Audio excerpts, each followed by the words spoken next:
10 से 50 तक संख्या बोध। इस वीडियो में हम देखेंगे संपर्क स्मार्टशाला किट द्वारा 10 से 50 तक संख्याओं की गिनती करना। इकाई और दहाई की अवधारणा द्वारा 10 से 50 तक संख्या निर्माण, 10 से 50 तक संख्या बोध और सम विषम संख्याओं की पहचान। चलिए वीडियो देखते हैं। अच्छा बच्चों, हमने 9 तक संख्याएं तो सीख ली।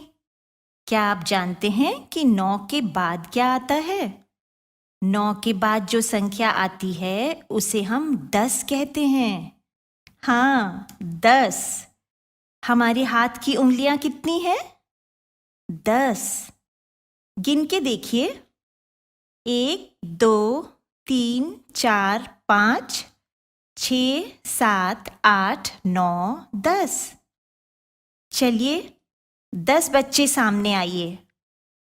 अरे 9 तो आपको पता है ना, तो बस एक और बच्चा आ गया और हो गए 10। 1, 2, 3, 4, 5, 6, 7, 8, 9, 10। ये हैं 10 बच्चे और ये हैं 10 उंगलियां। और ये हमने जमीन पर खाने बनाए और उनमें 10 काउंटर्स रख दिए। 1, 2, 3, 4, 5, 6, 7, 8, 9, 10। अब हम अपने किट में से अपनी प्यारी प्यारी गणित माला को निकालेंगे और इससे गिनती करेंगे। हमने काउंटर्स को गिना था ना, वैसे ही एक तरफ से गिनते हैं और आगे बढ़ते जाते हैं। अब गिनते हैं। 1, 2, 3, 4, 5, 6, 7, 8, 9, 10। तो ये हो गए हमारी गणित माला के 10 मोती। लेकिन अगर हमें 10 से ज्यादा कुछ गिनना हो तो हमें वो भी आना चाहिए ना। चलिए देखते हैं। तो बच्चों, 10 के बाद जो संख्या आती है वो कहलाती है 11। 10 और 1 11। 10 और 1 11। उसके बाद 12। 10 और 2 12। 10 और 2 12। फिर 13। 10 और 3 13। 10 और 3 13। फिर 14। 10 और 4 14। 10 और 4 14। उसके बाद 15। 10 और 5 15। 10 और 5 15। टीचर्स इस प्रकार से बच्चों को 20 तक गिनती पहले धीरे धीरे रुक रुक कर सिखाइए, जिससे उन्हें याद होती जाए। ये हो गए हमारे गणित माला के 20 मोती। ओहो, मैं तो थक गई। इतनी सारी संख्याएं कैसे याद करेंगे? चलो बाहर चलकर कुछ खेलते हैं। मैं एक गोला बनाकर उसके बीच में खड़ी हो जाती हूँ। मैं जो संख्या बोलूंगी उतने बच्चे जल्दी से मेरे पास गोले के अंदर आ जाएंगे। ठीक है? तो शुरू करें। सबसे पहले जो संख्या मैं बोलूंगी वो है 10। चलो चलो चलो, जल्दी से 10 बच्चे मेरे पास आ जाओ, आ जाओ। शाबाश। अब सब वापस जाओ और अब आ जाओ 13 बच्चे। 13। जल्दी जल्दी जल्दी। 10 और 3 13। बहुत अच्छे। अब वापस जाओ और अब आ जाओ 15। हाँ, 10 और 5 15। बहुत बढ़िया। अब मेरे पास आ जाओ 11 बच्चे। 11। 10 और 1 11। टीचर्स, ऐसा भी हो सकता है कि गोले के अंदर आपकी बोली गई संख्या से अधिक बच्चे आ जाएं। ऐसे में आपको उन्हें गिनकर बताना पड़ेगा। मूर्त रूप में गिनना सिखाने के बाद ही बच्चों को धीरे धीरे करके संख्याओं को लिखना सिखाएं। इसे स्थानीय मान की अवधारणा के साथ सिखाया जाए तो बेहतर होगा। चलिए बच्चों, हमने 50 तक की गिनती तो सीख ली। अब हम सीखेंगे कि ये संख्याएं बनती कैसे हैं।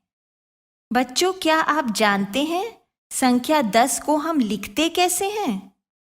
संख्या 10 ऐसे लिखी जाती है, परंतु यह संख्या 10 कुछ अलग दिख रही है ना? इससे पहले की सब संख्याओं में तो एक ही अंक है, पर इसमें 2 अंक हैं। क्या चक्कर है? कुछ तो वजह होगी। गणित में बिना वजह तो कुछ नहीं होता। संख्या 10 और उसके बाद की संख्याओं में कुछ तो खास बात है जो उन्हें 2 अंक मिले हैं। अच्छा, चलिए अब हम यह समझते हैं कि 1 अंक से 2 अंक वाली संख्याएं कैसे बन जाती हैं। पर इसके लिए तो हमें अपना जादू का पिटारा यानी संपर्क स्मार्टशाला मैथ किट खोलना पड़ेगा ना। चलिए देखते हैं कि अब इसमें से और क्या क्या निकलता है। ओह, ये देखिए, ये हैं बेस 10 ब्लॉक्स और ये है हमारी गणित माला। पर ये तो देखिए, कितने सारे रुपए निकल आए इस खजाने में से। वाह, अब तो पढ़ने में बहुत मजा आने वाला है। सबसे पहले हम बेस 10 ब्लॉक्स को लेते हैं और बोर्ड पर चिपकाते हैं। ये देखिए, ये हैं छोटे छोटे पीले रंग के ब्लॉक्स। एक ब्लॉक को 1 इकाई कहते हैं। तो ये हुई 1 इकाई, ये 2 इकाई, ये 3 इकाई, 4 इकाई, 5, 6, 7, 8 और ये हो गई हमारी 9 इकाइयाँ। 9 तक की संख्याओं को हम इकाई कहते हैं। तो यह हो गया हमारा इकाई का कॉलम। यदि कोई वस्तु गिनते गिनते उसकी संख्या 9 से अधिक हो जाए तो उसे हम दहाई कहते हैं। तो आप समझे ना, जब तक 9 इकाइयाँ थीं तो वह आराम से इकाई के कॉलम में खुली पड़ी हुई थीं। जैसे ही एक और इकाई आई और वह 10 हो गई, तब वह इकाई के कॉलम में नहीं रह सकती। 10 इकाई मिलाकर एक दहाई बन जाती है। तो यह रहा आपका 10 छोटी छोटी इकाइयों से बना हुआ एक दहाई। 10 इकाइयों के बदले में अब यह एक दहाई की नीली पट्टी दहाई के स्थान पर लग जाएगी। अच्छा, जब एक दहाई बन जाएगा तो इकाई के कॉलम में क्या बच जाएगा? इकाई के कॉलम में कुछ नहीं बचेगा, है ना? अर्थात दहाई के स्थान पर 1 और इकाई के स्थान पर कुछ नहीं यानी 0। तो बच्चों, देखा आपने कैसे बन गई हमारी संख्या 10। 10 का अर्थ है 1 दहाई और 0 इकाई। यह तो ठीक है। अब मान लीजिए हमने इकाइयाँ गिनी, 10 इकाइयाँ हो गईं। 10 इकाइयों को हमने एक दहाई से बदलकर दहाई के स्थान पर लगा दिया, परंतु फिर भी एक इकाई पीछे बच गई, यानी एक दहाई के साथ अब एक इकाई भी है। अरे, यह तो एक नई 2 अंकीय संख्या बन गई। 1 दहाई और 1 इकाई, इसे हम 11 कहते हैं। इसी प्रकार से 1 दहाई और 2 इकाइयों को हम 12 कहते हैं। 1 दहाई और 3 इकाइयों को हम 13 कहते हैं। 1 दहाई और 4 इकाइयों को 14, 1 दहाई और 5 इकाइयों को 15, 1 दहाई और 6 इकाइयों को 16, 1 दहाई और 7 इकाइयों को 17, 1 दहाई और 8 इकाइयों को 18, 1 दहाई और 9 इकाइयों को 19, 1 दहाई और 10 इकाइयों को, अरे वाह, यह तो 2 दहाई हो गई। दोनों को ही दहाई के स्थान पर रखना होगा। तो अब हमारे पास हैं 2 दहाई और 0 इकाई। इकाई के स्थान पर कुछ नहीं है ना, तो 2 दहाई और 0 इकाई बनाते हैं एक नई संख्या, जिसे हम कहते हैं 20। अब फिर से पहले की तरह 20 और 1 हुआ 21, 20 और 2 हुआ 22, 20 और 3 हुआ 23, 20 और 4 हुआ 24, 20 और 5 25, 20 और 6 26, 20 और 7 27, 20 और 8 28, 20 और 9 29, 20 और 10 30, यानी 3 दहाई और 0 इकाई। तो टीचर्स, आप लोग देख रहे हैं ना किस प्रकार से इकाई से दहाई में संख्याओं का बदलाव होता है, और फिर कैसे 10, 11, 12, 13 आदि बनते जाते हैं। इसी प्रकार से 20 से 21, 22, 23 आदि, 30 से 31, 32, 33 आदि, और इसी प्रकार से 40 से 50 तक। इस तरह बेस 10 ब्लॉक्स की मदद से पहले संख्याओं को मूर्त रूप में बनाना सिखाना अति आवश्यक है। इकाई और दहाई के बोर्ड पर कॉलम बनाकर या बच्चों को प्लेस वैल्यू मैट देकर संख्याएं बनाना सिखाएं। आपको याद है हमारे संपर्क स्मार्टशाला मैथ किट में से ढेर सारे रुपए निकले थे। यह खेलने वाले रुपए हैं, इन्हें हम प्ले मनी कहते हैं। यही गतिविधि आप 1 रुपए और 10 रुपए के नोटों से भी करवा सकते हैं। 1 रुपए का नोट इकाई और 10 रुपए का नोट दहाई। 10 1 रुपए के नोटों को 1 10 रुपए के नोट से बदला जा सकता है ना। किंतु हमारे संपर्क स्मार्टशाला किट में और भी तो चीजें निकली थी। हाँ, गणित माला, हमारी प्यारी प्यारी गणित माला। आप सोच रहे होंगे इससे हम क्या करेंगे। आपने देखा कैसे इसमें 10-10 के समूह में मोती लगे हुए हैं। 10 सफेद, 10 लाल, फिर 10 सफेद और 10 लाल, है ना। 10 का अर्थ क्या होता है? 10 का अर्थ 1 दहाई होता है ना। तो गणित माला में यह 10 मोतियों का समूह 1 दहाई हुआ। 1 दहाई और 5 मोतियों का क्या अर्थ हुआ? हाँ, 15 हुआ ना। 2 दहाई का क्या अर्थ हुआ? 10 मोती और 10 और मोती, है ना। चलो गिन के देखते हैं। 1 2 3 4 5 6 7 8 9 10 11 12 13 14 15 16 17 18 19 20। 2 दहाई यानी 20, ठीक है ना। अच्छा, अब मैं आपसे पूछती हूँ, 1 दहाई और 3 इकाई कौन आकर दिखाएगा? हाँ, शाबाश, 13। 2 दहाई और 4 इकाई, जल्दी से बताओ। बिल्कुल सही, 24। ठीक है, अब 33 कौन दिखाएगा? जल्दी जल्दी जल्दी। वेरी गुड, 3 दहाई और 3 इकाई हो गए 33। 48, अरे वाह, और 50 कौन दिखाएगा? बहुत अच्छे, इस प्रकार से 50 तक संख्याओं की मूर्त रूप में पहचान करवा लेने के बाद पाठ्य पुस्तक में अभ्यास करवाकर इन संख्याओं के आकारों की भी पहचान करवाएं। उसके बाद संख्या बोध की अवधारणा करवाएं। इसमें सबसे पहले बड़ी छोटी संख्या या दो संख्याओं में तुलना करना मूर्त रूप में सिखाएं। 50 तक अलग अलग संख्याएं दें और दो दो करके उन्हें बेस 10 ब्लॉक से बनवाएं, जैसे 16 और 26। 16 में 1 दहाई और 6 इकाई हैं, पर 26 में 2 दहाई और 6 इकाई हैं। तो 26 ज़्यादा बड़ा हुआ ना? इसे मूर्त रूप में देखा जा सकता है।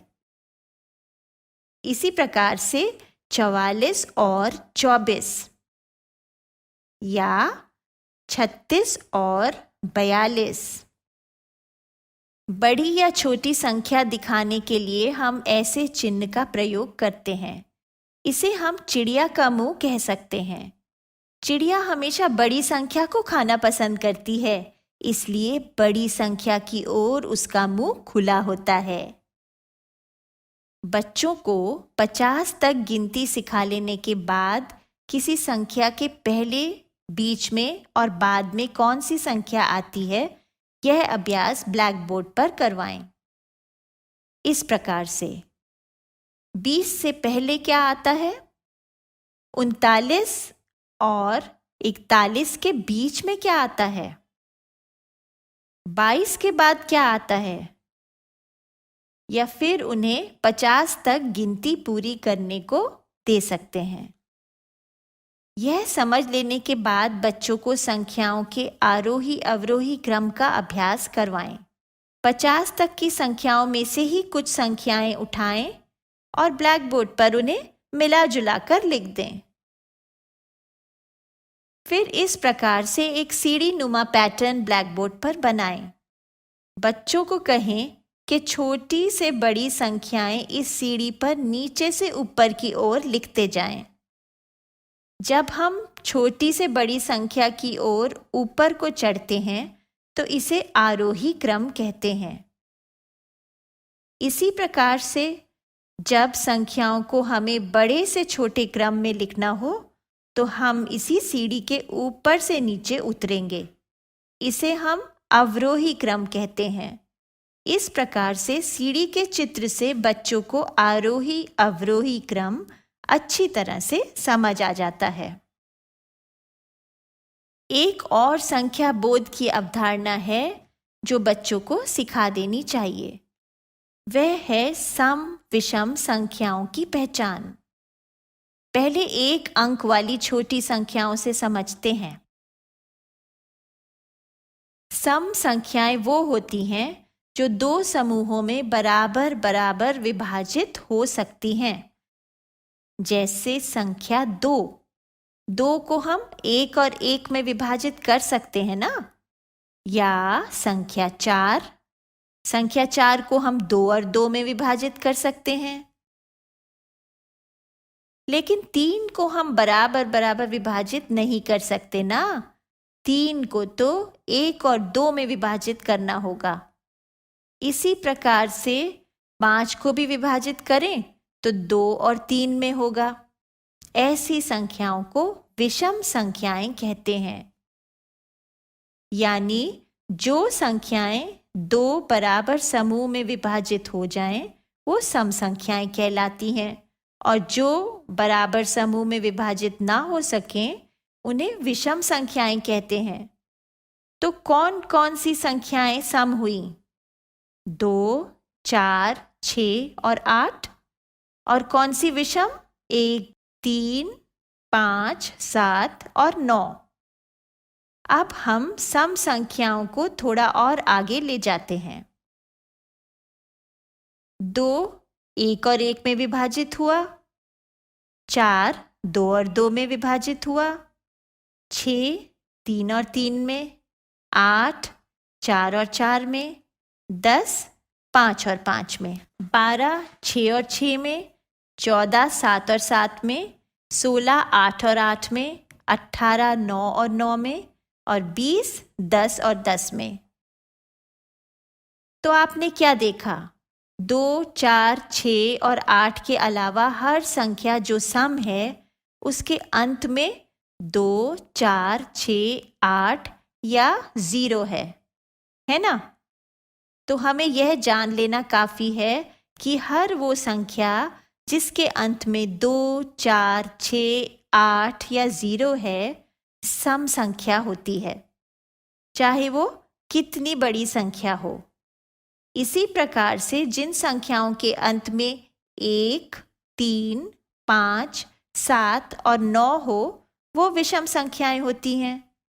50 तक संख्याओं का बोध अच्छी तरह से करवा लेने के बाद ही आप पाठ्यपुस्तिका और संपर्क स्मार्टशाला वर्कबुक में अभ्यास करवाएंगे।